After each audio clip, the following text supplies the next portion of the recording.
Ayan na siya. Gumagalaw na nga, oh. Okay.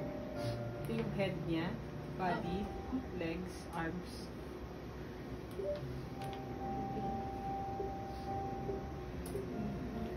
So, today po, you are pregnant ng 8 weeks and 6 days. Ito po.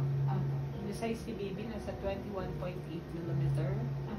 Ang due date mo is ito, January 18, 2026. Yung due date.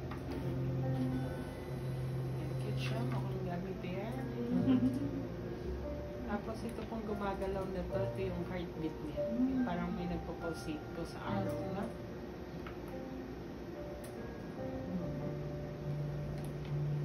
Ito yung heartbeat, magtunog na.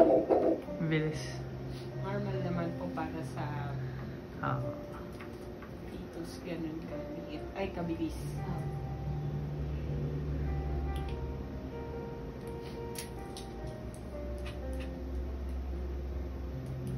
Sige, saan po kayo?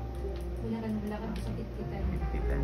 Heart rate, 131.